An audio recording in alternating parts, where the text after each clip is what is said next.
Hi guys, this is Grand J, and welcome to our Goblins vs Gnomes class card discussion.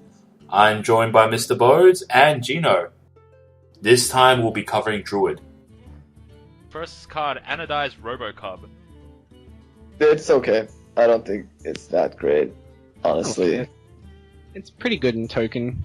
Well, like fast druid. It's pretty good. I guess, but It's just a 2-mana 2/3, and it's a mech. yeah, it's pretty I think average. it's average. It's pretty average. It's good in arena. Yeah. Okay. For the players that can't decide whether they want a taunt 2/3 or a taunt 3/2, you can have both with this card in your deck. Nah, because like it's sometimes like the matchups are relevant. Sometimes you know your opponent's gonna start off with a 3/2 or a 2/3, so you can play your guy accordingly. I guess that it offers that utility. The druid hero power makes that a little bit more interesting too. Yeah, because if your opponent starts off with a 2/3, you can play this 2/3. They will both deal 2 damage to each other, and then you can use your hero power to finish it off. Yeah. Or however you want to do it. Druid of the Fang is our next card, and I don't think this is very good. It's not. I don't think it's good. Yeah, it's bad. On it was turn a 5, hunter there card. are so many better druid cards. If it was a hunter card, maybe, but druids don't have that many low-costing beast cards that you could play. Yeah. But I get, and you wouldn't want to add any of the neutral beast cards because they're usually not that good. The I mean, the only yeah? benefit that this card has is that the 6-drop Druid of the Claw, he's now considered a beast. Even then, it's still yeah, that even good. then it's not good. Yeah. It's not even following the curve. I mean, if it was a 4, if Druid of the Claw was cost 4, and then you could play this in the 5th turn, yeah. But they both cost 5, so And the Meh. artwork looks lame.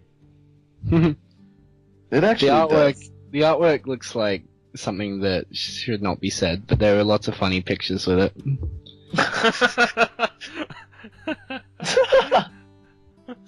So, Druid of the Fang, it's bad. Grove Tender. Choose one. Give each player a mana crystal, or each player a card. 3 I for think 2 it's- 4. It's not that good. Really, I like it. I like Really? it. I would. This is for me. This is an auto include in both token and big and taunt druid. I guess.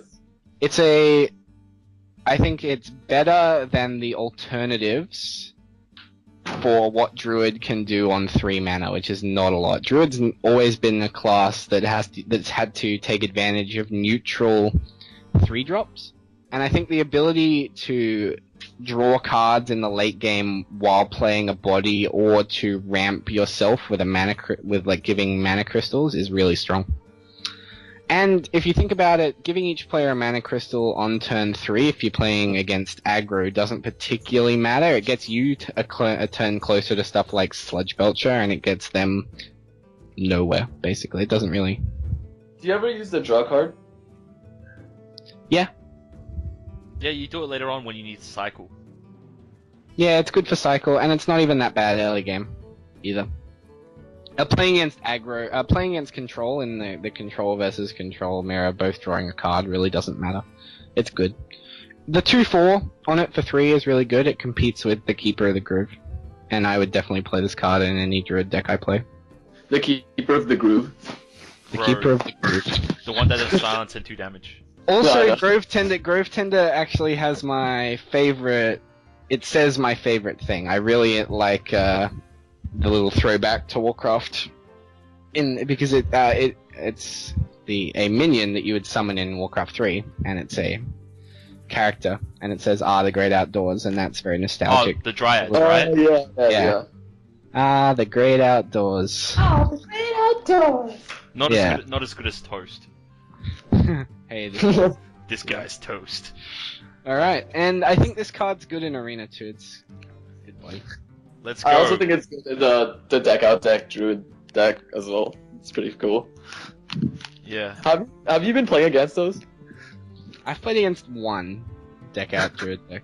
It wasn't very good. to be honest. Yeah. I guess There are you're right. like classes that you don't want to give cards, like, because it's so slow, you can't always make them overdraw. And, like, giving some of these classes extra cards is just bad. And Druid doesn't have enough to justify that being a good thing. Yeah, that's why Bodhi like hated Fell Reaver. He played his Fell Reaver once, and he was up against Mill, and that was the turn that they like played Cold Light Seer into Brewmaster into Cold Light Seer, and then Yeah, Bodhi exactly. lost. Yeah, I drew 18 cards. Oh man, the anti-dream. The anti-dream. Alright. Let's do Mech Bearcat. Mech Bearcat. So whenever it takes damage, add a spare part to hand. Oh man, alright, so Mech Bearcat, 7/6, whenever it takes damage, add a spare part. It's a mech, but it's not very good. But it's a bear and a cat though. And it's also a mech. But why isn't it a beast? Because it's a mech first.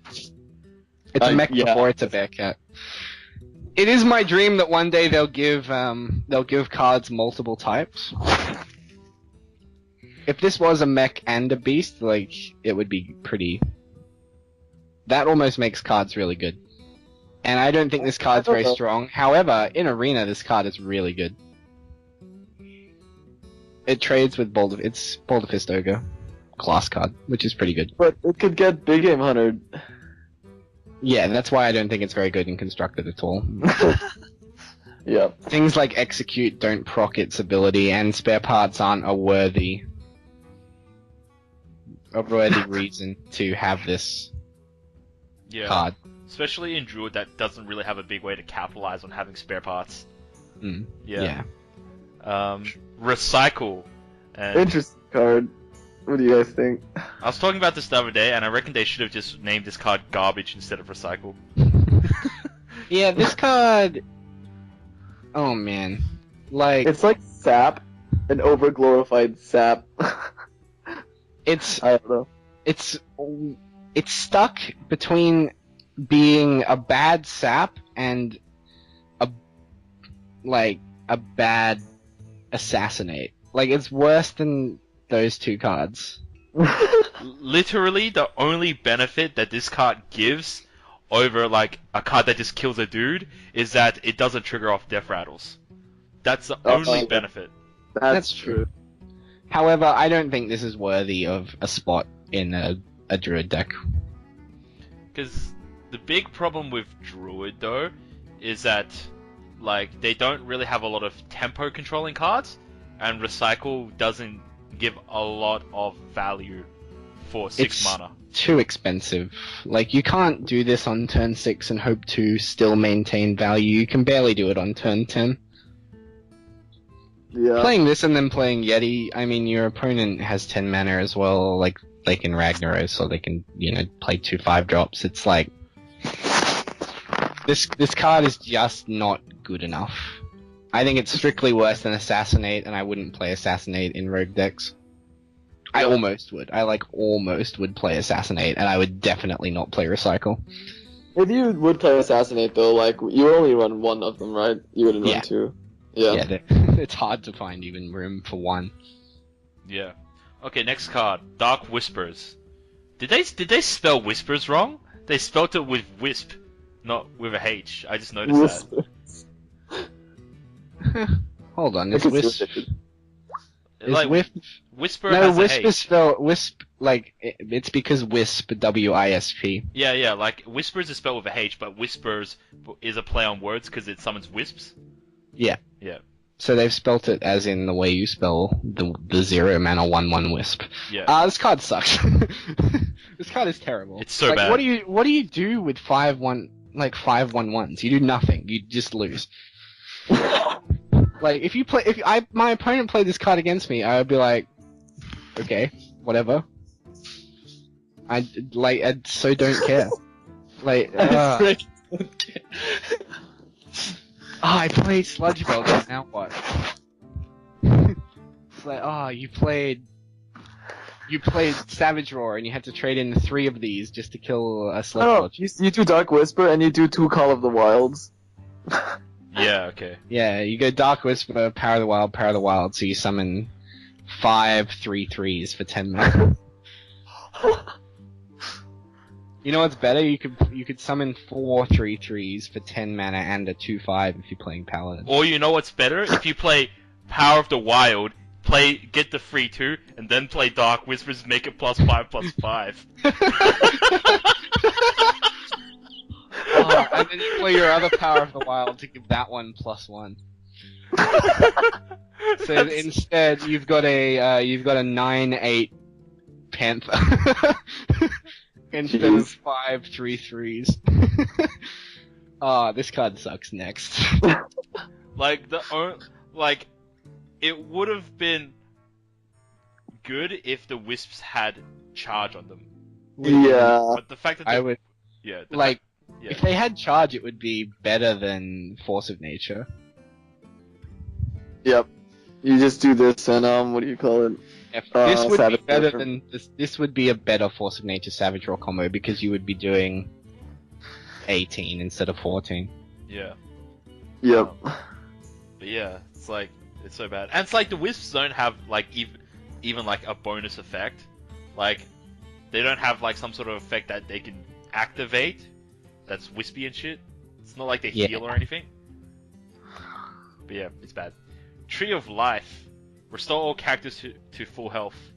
I'm yet to be on the boat that this card is any good. The only time I saw a post that a guy had 1 health left, he's playing against Control Warrior, and the Control Warrior had 27 health left. He did this, got himself back up to 30, and then won the game. That's pretty good. Like that's not that's not bad, right? That's the most value you could get, probably. That's sick. That's like the most sick value you can possibly get out of this card. However, a 9 mana spell, it wastes your entire turn, and it's useless 50% of the time, is bad. Yep. Well said. Yeah, I don't think it's good. Like even the No. random combos that it has are super gimmicky. Like if you have Archonized Soul Priest and you play this and your opponent has 15 health, they die. Yeah. Wouldn't you die too? If you have 15 health or less. Hmm. Oh yeah. It's pretty That's fun. true. Yeah, so I'm there are strong, so there are Tree of Life. gimmicks to this, yeah, but it's still not good. And Arcanized fucking priest card, so you'll definitely not even get that card. So Yeah. So Malorn, Death Rattle shuffle this minion back into your deck. I don't know how I feel about this card. I mean, I wouldn't run this in Ramp Druid. yeah. I just don't think you can justify running this card, although it's pretty good. On 7, in a Druid deck, you're already competing with Ancient of Law, Ancient of War, and now you've got to compete with Dr. Boom as well. It's like, I would rather run Dr. Boom than this card, personally. Sad. I think it's unfortunate that it has to be compared to what the best 7 mana legendary in the game. Or like probably like one of the best. It's got to be compared to the 2 best 7 mana cards in the game, which are probably Dr. Boom and then Ancient of Law. Right? Like Ancient of Law has been a staple Druid card and will continue to be a staple Druid card forever, just because of how good it is. And unfortunately, Malorn has to compete with this spot for the best, probably one of the best epics in the game as Ancient of Law, and it has to compete with one of the better legendaries in the new set, which is Dr. Boom. Dr. Boom. So I wouldn't play it. I don't think that means that it's bad. In fact, I think that it's pretty good. It's just slightly outclassed by 2 little bit better cards. What do you guys think about it? I think it's this bad. would be- Well, I think it's bad on 2 levels. One, the card is already pretty bad, and the second reason why it's bad is that it death rattles a useless card back into your deck, so you can draw another useless card. I think if this was a 7 mana 7/9, it would be good. Again, the problem is that they give all these cards that they consider to be quite powerful, they give them inverse stats, where they make their health low enough that it can be traded easily and it doesn't it doesn't stick. The thing that makes Hearthstone cards, and the thing that has made Hearthstone cards auto-includes in every lists in the past, is that they stick. Or that they do something when they affect the board. So this does neither. It has a very hard time sticking, and it doesn't affect the board the turn that it's played.